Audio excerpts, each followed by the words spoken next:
Hello, everyone. My name is Joseph Jacob, and I'm here to invite you in tomorrow's biggest gathering of educators here in the Philippines. We are going to conduct a consultative meeting, and our focus is the distance education in the Philippines. So, we are going to deal or answer some of the pressing issues and questions regarding how are we going to implement distance education or distance learning here in the Philippines effectively. As we all know, the instruction has been changed by the pandemic. What we used to do, which was face-to-face education or face-to-face instruction, has been changed. We cannot be able to meet our students, our Filipino students face-to-face because of the danger in infecting one another. So for safety, we have to do it in a distance. We have to be far away from each other. And distance learning can be done in many different ways. One of those ways is through online learning. But one of the issues, many do not have internet connection. But distance learning is not always about internet connection. Distance learning, as you all know, for good news to everyone, distance learning can be done in a modular manner. It's just like using textbooks, worksheets, teacher-made activities, and etc. And in tomorrow's event, we have gathered a lot of questions on my hands coming from different educators from all around the Philippine archipelago, and then there are tons of them. I still have to print some more of them. But as a teaser, we are going to answer some of their questions, and we will continue this tomorrow. Tomorrow we will start at 9 o'clock and we will end at 10:30. And the date will be July 7, 2020, and that is Tuesday. And hope to see you all. So let's start with the first question.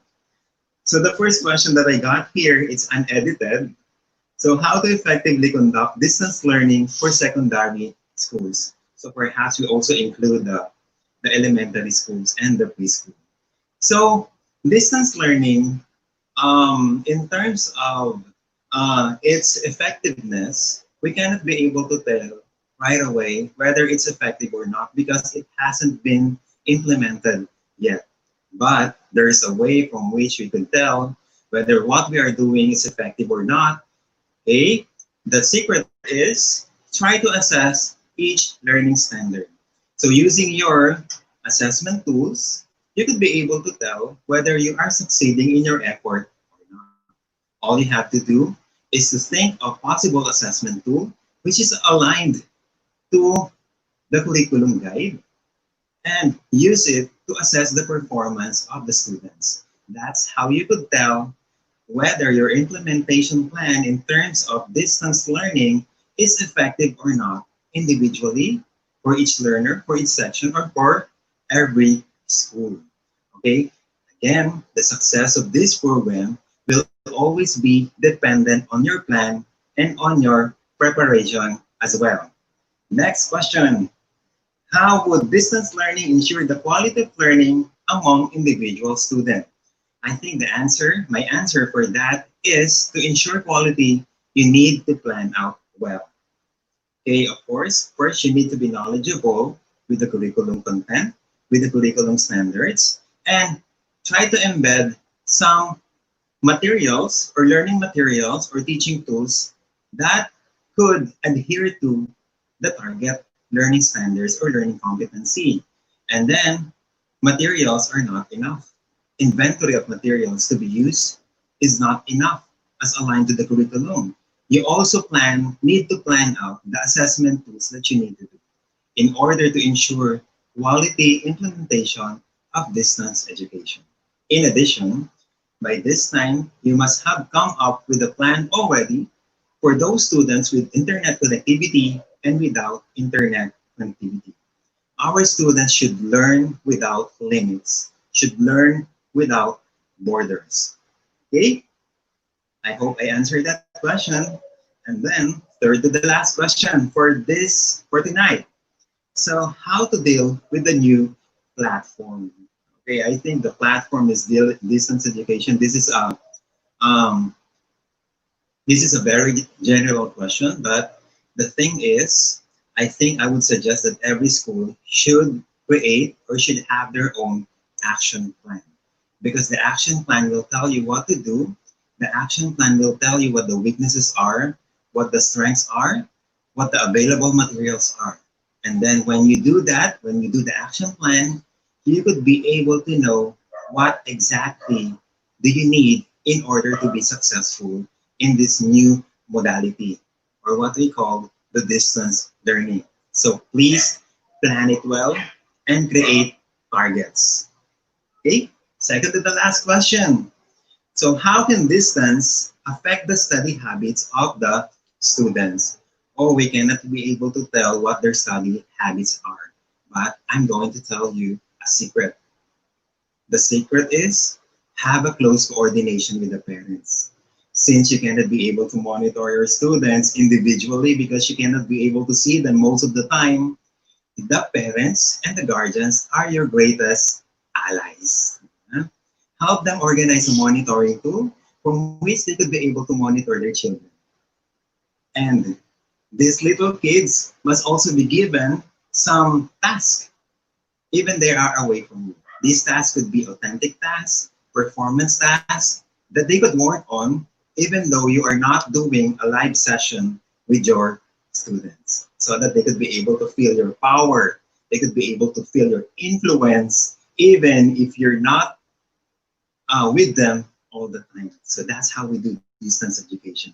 Let them work as a group, let them work on their own, on their project, and let them be assisted by the parents. So that's why it's very important to have a close communication, to have a very good relationship with the parents, because they would serve as your allies in ensuring quality learning, quality teaching, and quality education among your students. All right, last question for tonight.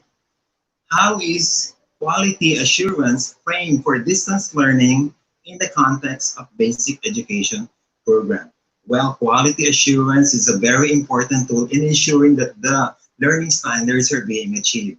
For the school administrators, make sure that your teachers have enough plan, they have a wise plan in order to assess um, the requirements of the curriculum guide. So make sure that all the tasks are identified and feasible and can be done to be assisted by the parents in order for them to really hit and even develop the standards, particularly the skills that must be developed even if they are away um, from the schools. So this how we can be able to do quality assurance. Plus, a big reminder, make sure that you create a very organized assessment tool. Yes, you will not be starting from the scratch because you might be using the old assessment tools that you used before, even during the normal way of teaching the students. So it's just a different modality, but you could be able to recycle all the tools that you used before. Your PowerPoint, the Vigilink, and most of all, I would suggest that the teachers should work together in sharing their resources with one another.